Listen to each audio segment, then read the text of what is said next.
Our guest today is a basketball analyst for ESPN, a WNBA game broadcaster, former college hooper at Wake Forest, host of the ever popular Around the Rim podcast, and most importantly, an amazing daughter, sister, and friend, someone who always brightens up my day, LaChina Robinson. Hey, Lisa, thank you so much for having me. I am pumped about your podcast. Thank you for doing this. Oh, I am so grateful that you are here. And remember to watch the video version of our podcast and see LaChina's lovely smiling face. Please visit neverloseyourcape.com. LaChina, I am so excited to have you here. I Someone I can know. always count on for a smile, no matter what. Always makes me smile. I love it. Oh, well, I appreciate that. And as you know, and as we'll get into, it's not always easy to smile, on That's some right. days what you're going through. But I definitely, through everything we've all been through in the last couple of years, tried to keep a positive mindset. That's right. That's right, for sure. And we're going to warm up a little bit before we get to some of the deep stuff. And so you're going to get some rapid fire questions. You'll get two from me and one from my producer, Sarafina. So first off, what are you binge watching right now? So this kind of changes. I have been binge watching The Crown, right? Love it. It just the acting is incredible. But I've gone back to some old shows too, and I'm so embarrassed to say this, but I think in this time that we're in, where we've been quarantined, we're in isolation, we're away from people and our normal routine. I've kind of resorted back to some things that I had enjoyed in my childhood. So I started binge watching The Jetsons. Ah, that's I awesome. That's I amazing. I love the Jetsons. And I don't know when the last time is that I've watched a cartoon, but I've literally been binge watching the Jetsons. Yeah. See, but I love that. And I think some people don't understand that. I love that because now when you sit for that 22 minutes and watch it, you must feel such joy and like Oh, reminisce, and I it's feel great. so light. And it takes me just back to the simplicity. Like, okay, first and foremost, let's just acknowledge that cartoons do have life lessons, right? So I'm learning something that's valuable, but it just takes you back to the days when, life was just so much more simple than it is now. You get up, you get your cereal, you go watch cartoons. And literally, when I hear, meet George Jetson, like I feel like a kid again. I still know all the words to the song, I Don't. love this so much right now. Oh God. I'm loving it. So This is yeah. like the best answer to this question we've gotten. So yeah, that's what I've been binge watching. Nice. Right. I just finished on Netflix LA's Finest. So if you Ooh. haven't seen that, it's with Jessica Alba and Gabrielle Yes, my Union. mother just told me about it the other day. She loves it. Now she It, loves Gabrielle Union though, so that I mean she yeah. can do no wrong. She still calls her Mary Jane from the show. That's now Oh, no yeah. longer so. It is dope, I'll say that. But I think I got sucked into it because Bad Boys is one of my all-time favorite movies, and I think it's not supposed to be technically like a spin-off, but it's supposed to be related to that movie series. Oh, I could see how that. Okay, I could see. Mhm. And she was in Bad Boys. Gabrielle Union was, yeah. Remember Yeah, she was it, in part it, two? yeah, exactly, exactly. Yeah. Second question, best thing about quarantine 2020. Best thing about quarantine 2020 is I have been in my kitchen cooking more often.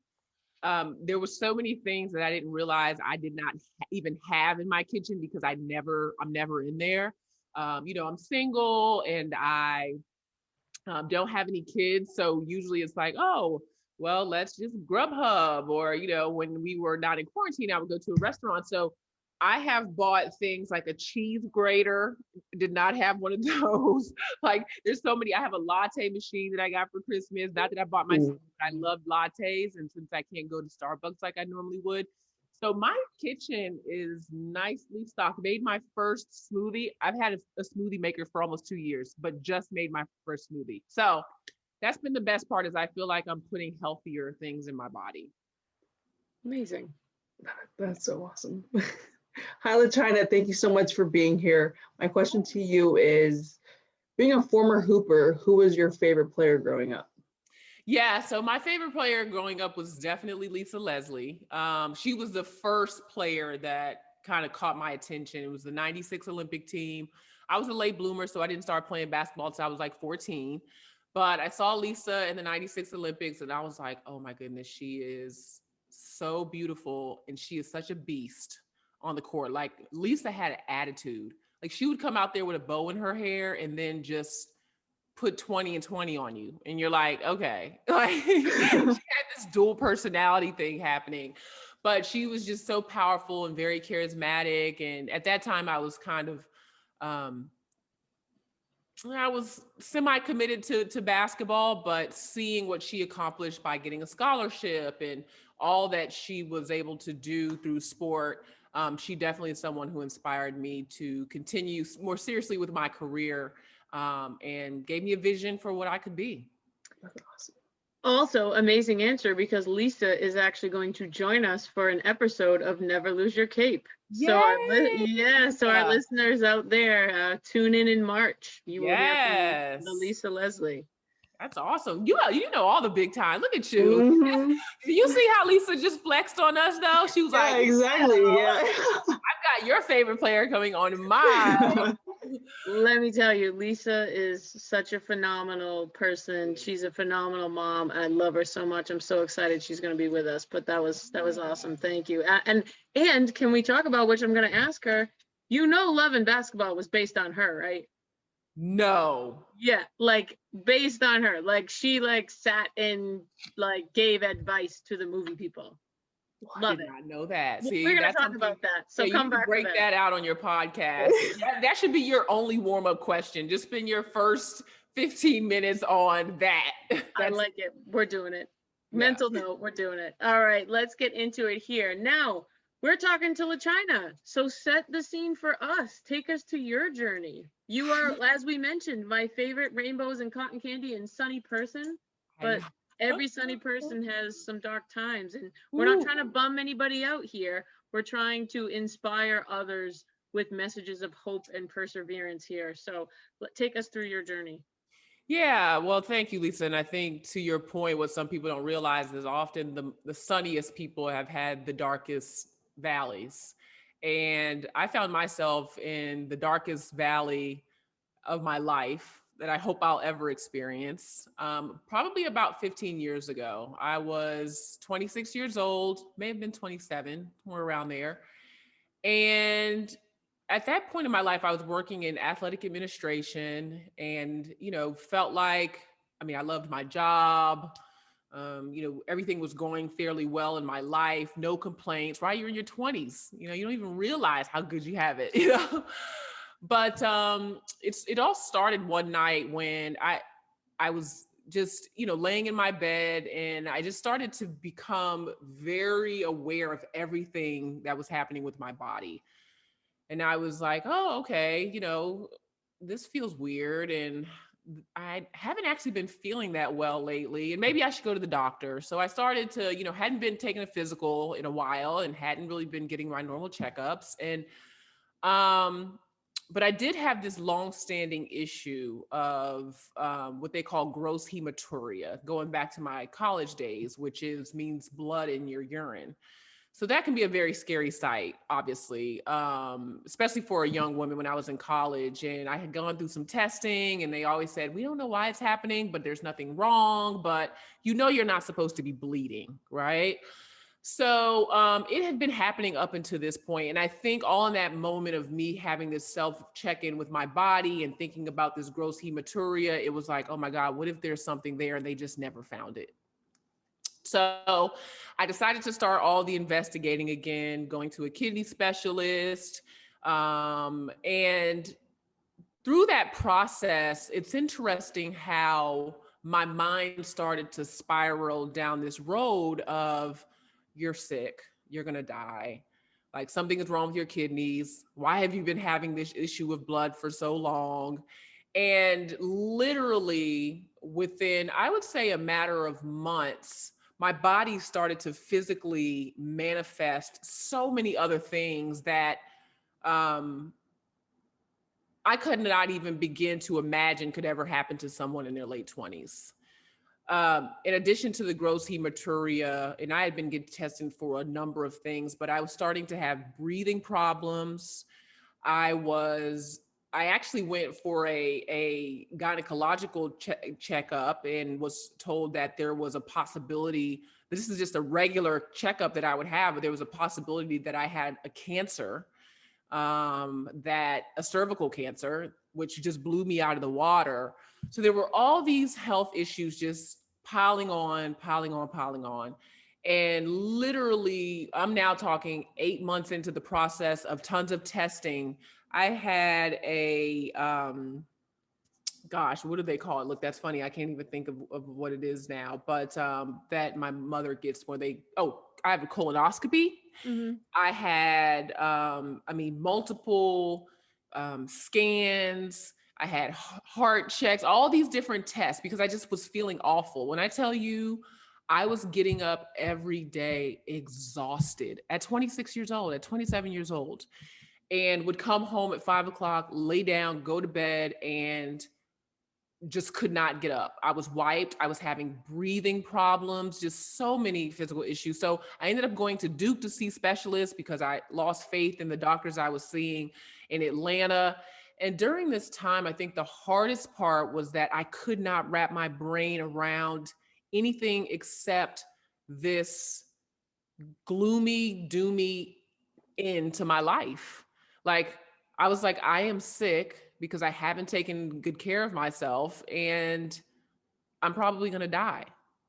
This And is terrifying. This is a horrible, I mean, it sounds terrifying for someone in their 30s, 40s, and 50s, but to basically be a young and adult just on your own, this is terrifying.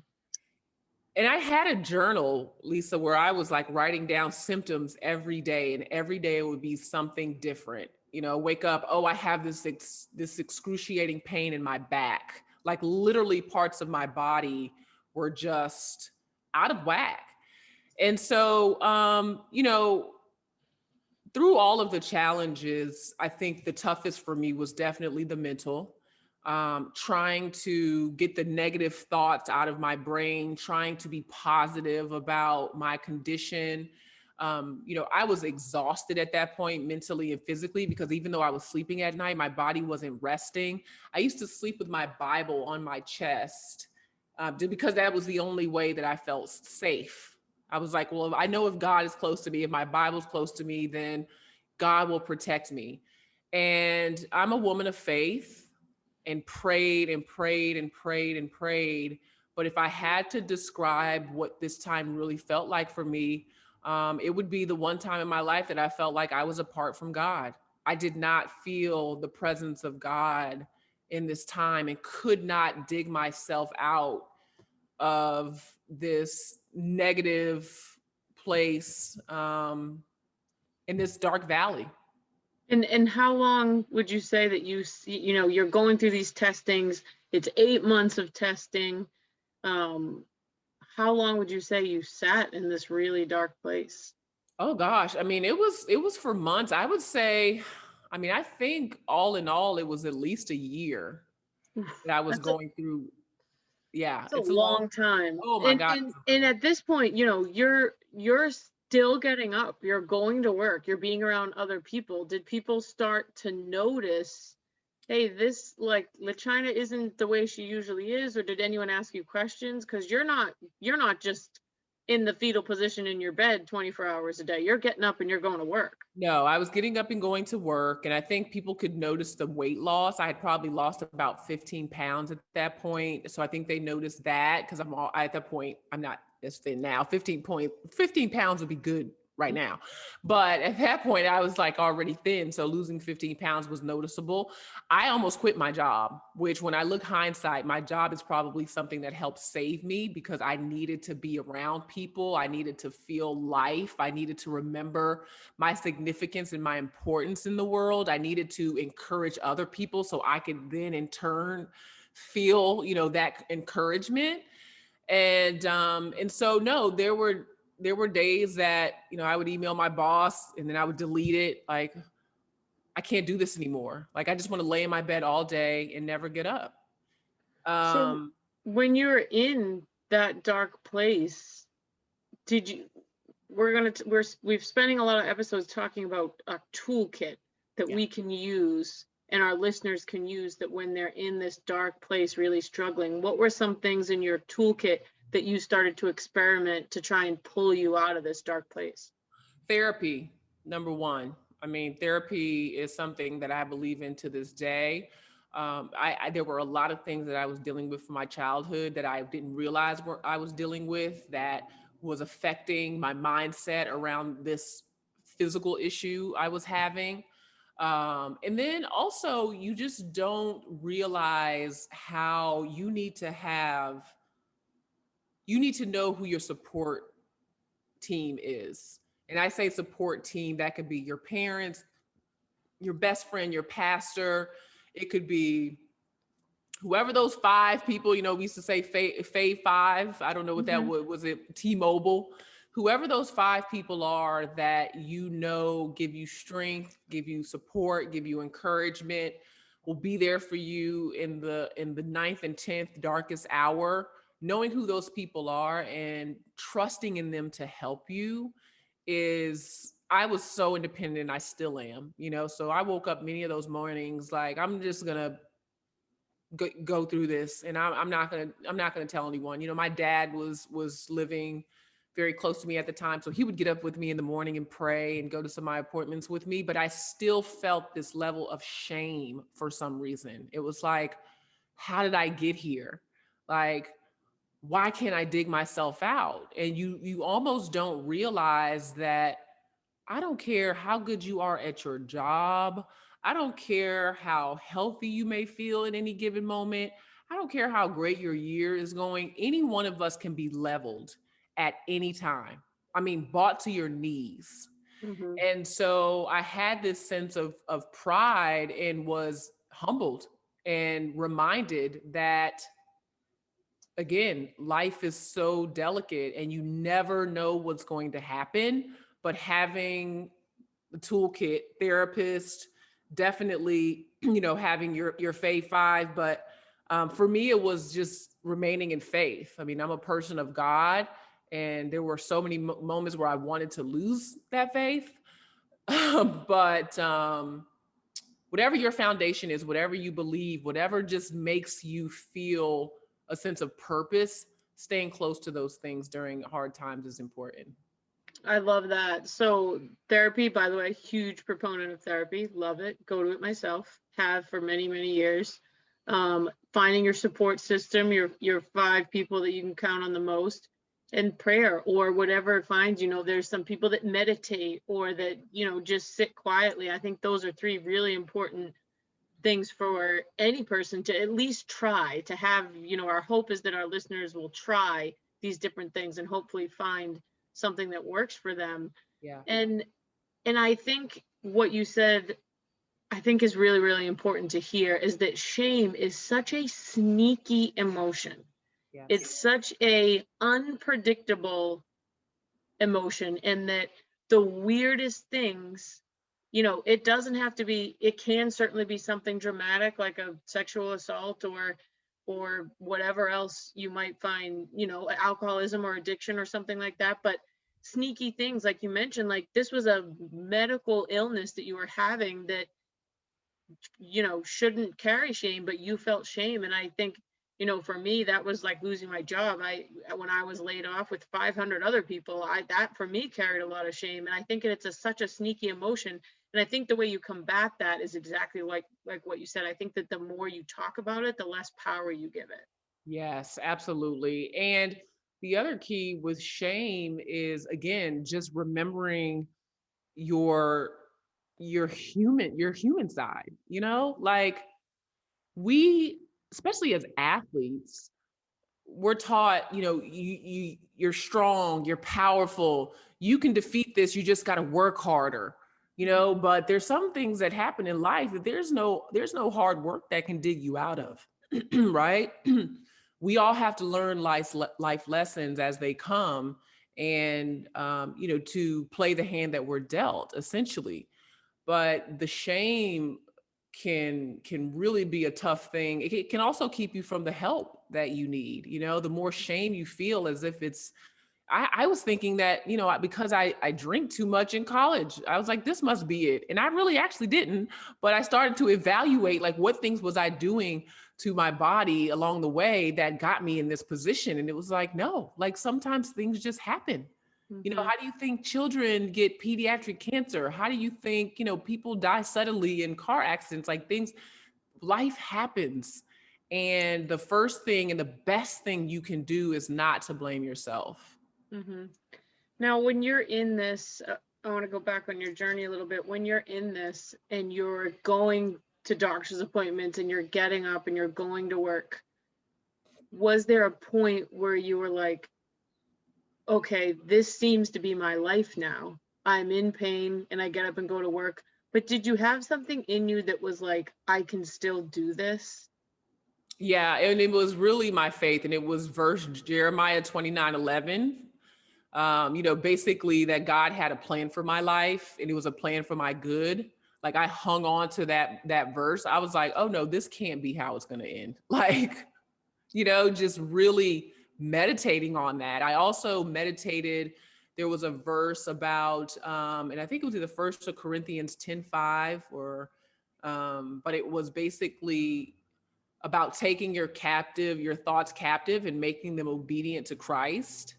And so it was literally an exercise of whenever something negative popped into my mind, then I would say this verse and remember that I have control over my thoughts. And that's the one thing that I think I would tell people is you're not always going to have control over what happens to your body, but your mind is directly connected to your body. And I'm not talking about mental illness. That's a whole nother, that's a whole nother thing because that is actually medical. But we all have negative thoughts that we often can't control or would rather them not be there or that are defeating us in everyday life.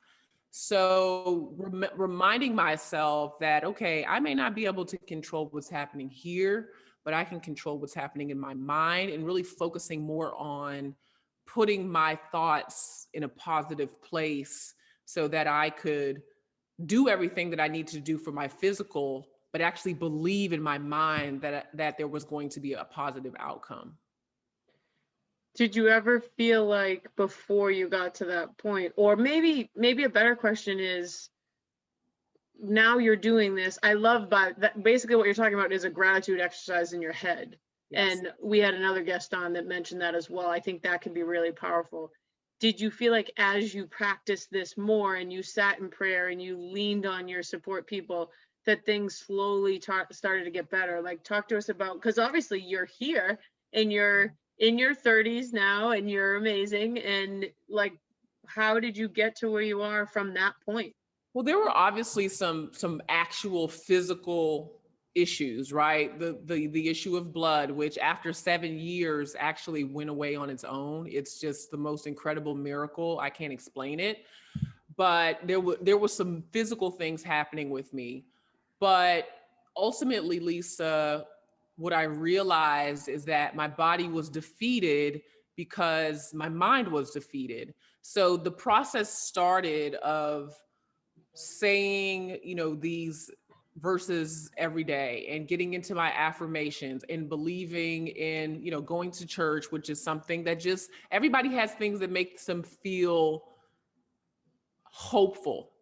So I continue to pour hope into me, whether I was just driving in my car listening to my gospel music, or I just would not allow any negativity. I couldn't watch any scary movies. Like my spirit was so sensitive. And that's what we don't realize. The things we take in with our eyes and our ears, they are controlling us every day. And those are the things that are dictating our mental health. And in my case, my physical health, because my body just could not do it on its own without my mind. So I started to do those things every day. I started to make self-care a priority. I hadn't had a vacation in 2 years, and I didn't realize that either. And my body, some of these symptoms I was having was literally shutting down on me, like no doubt. I was not taking good care of myself at all. So as I started to prioritize my self-care, my fave 5, my faith, therapy, a combination of all of those things, then I started to wake up in the morning, feel more hopeful, feel more rested, and was just in a better place spiritually and mentally. Now, I still had the physical checklist, but after a while, I started to come out of the valley. But when I tell you, only God could have pulled me out of that place. I was in such a dark place. I mean, as soon as I would think to myself, I'm going to get better, I would hear something, no, you're not. Like in my own mind, like basically fighting me for my own healing. And it was just a time that is as terrible as it was. And my friends always say, oh, I hope that never happens to me. And I hope you never have to go through anything like that again. As terrible as it was probably the best thing to happen to me, because I found a faith and a purpose. And after God pulled me out of that, I was like, okay, there's nothing that he cannot do. If he can pull me out of that place, because I was, in my mind, I was done. If he can pull me out of there, there's nothing he can do. And I'm just grateful to all the doctors and, you know, pastors, friends, everyone that supported me, because it was definitely a team effort. But I started to live my best life after that. If you could go back, if 2021 LaChina could go back to the LaChina when she was at her lowest and her darkest, or tell someone that's in their lowest or their darkest now, what would you say to yourself or to that person? Ooh, I feel like this changes every time I think of it, because I reflect on a different angle or have a different perspective. But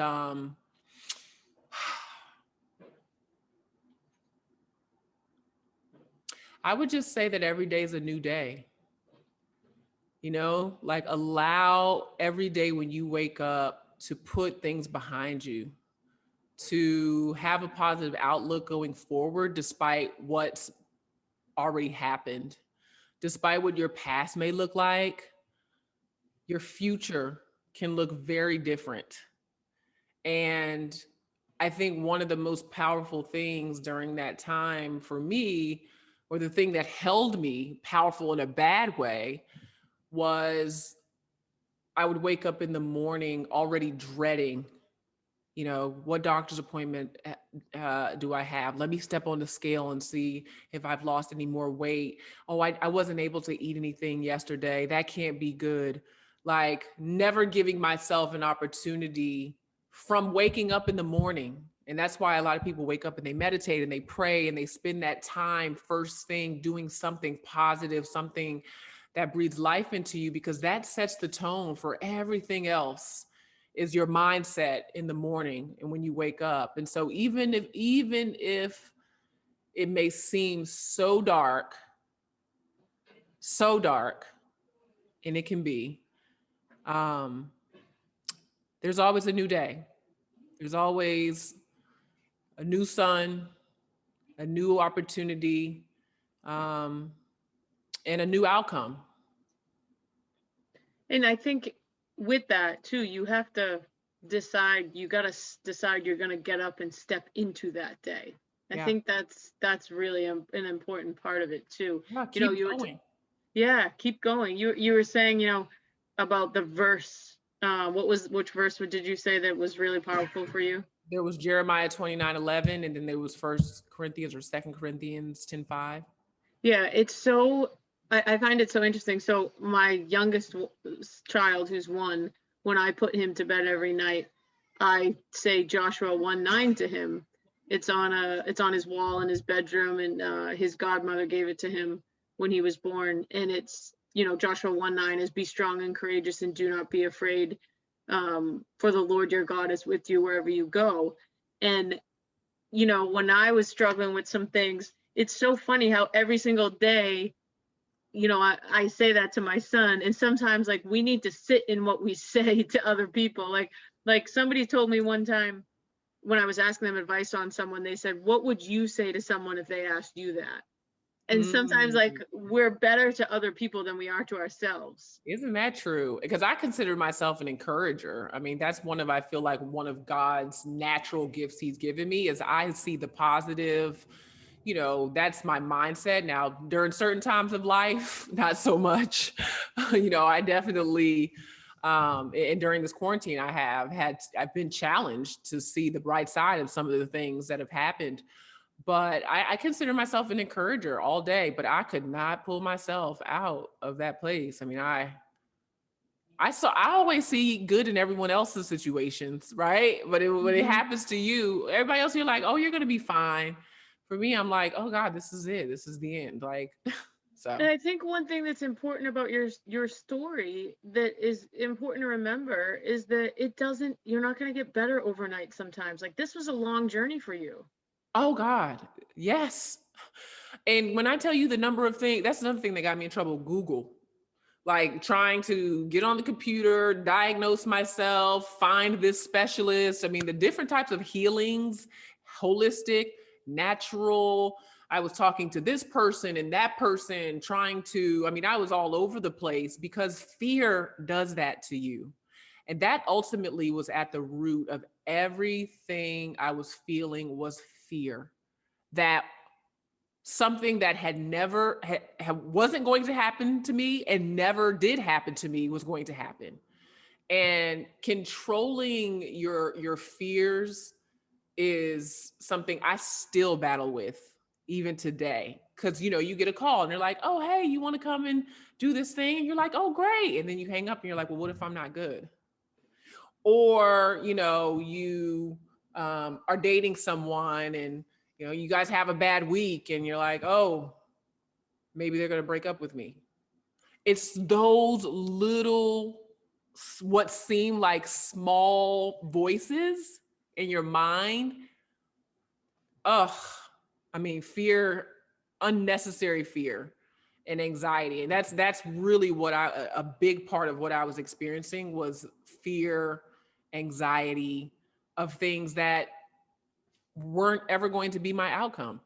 Right. And I think like as foolish as this sounds, and maybe this has come as I've gotten older, but sometimes I have to like physically say out loud, like, no, get out of here. Yes. Like, yeah, like you have to send the bad thoughts away. Yes. Yeah. I mean, how many times in the Bible, we send the devil away. And it's like the same thing. It's like speaking out loud.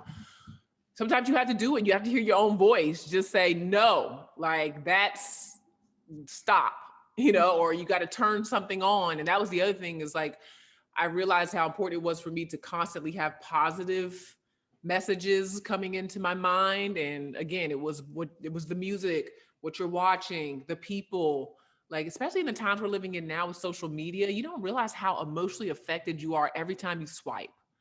Like somebody's life that has nothing to do with you. All of a sudden you see what they're going through and it becomes what you're going through. And it's, well, maybe that's what happened to me. Or maybe that's what, stay focused on what's happening inside. Because externally in our world will have you spinning and have you questioning and have you fearful.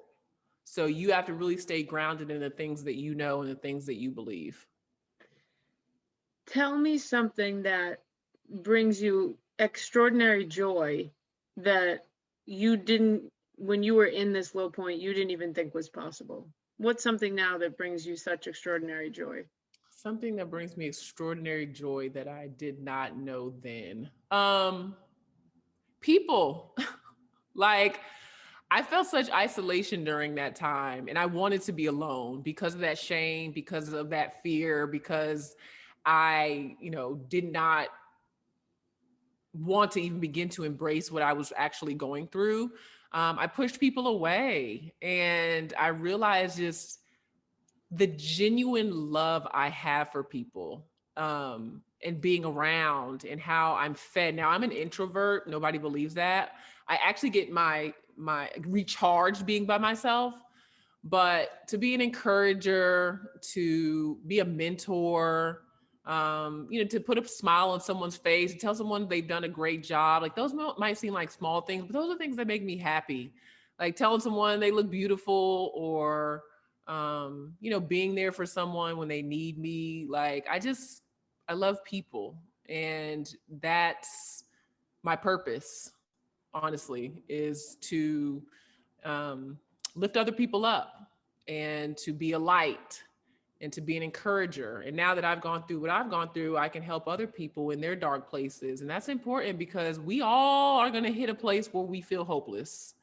We all are going to hit that valley. And so knowing how I can help others to live their best life and to survive the toughest times, that's something that means a lot to me.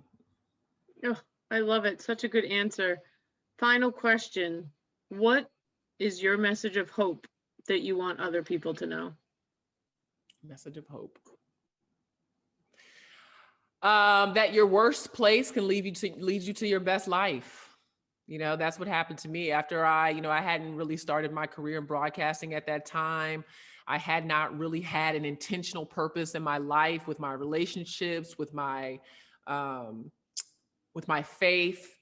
Like, I was floating along up until that point. But the darkest place in my life brought me to where I am today. I mean, I spent more time with God than I ever thought I would. So I emerged with all kind of purpose and direction. To try something like broadcasting, which I had no experience in. I would have never been able to do that prior to, because I didn't have the faith to do it. Just embrace those dark places, because there's something that you're learning, and there's something that's happening to you that's going to make you stronger for whatever is to come down the road.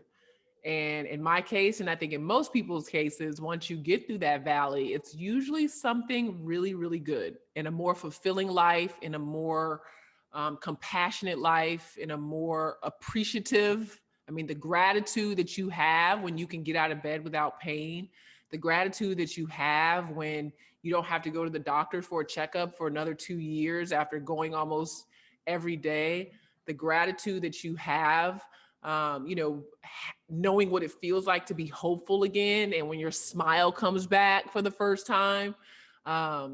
So really knowing that your darkest place can bring you to your best days, I think hopefully brings some encouragement.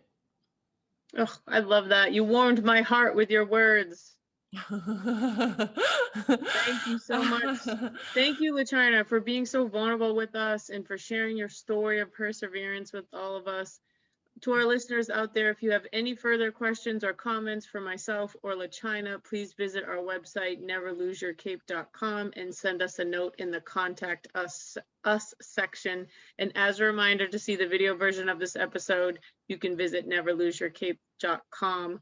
LaChina, thank you so much. And make sure you check out LaChina's podcast, Around the Rim. Check her out on WNBA games, all over ESPN. We love you, and we're so grateful for you, LaChina. Thank you, Lisa. And thank you so much for having me.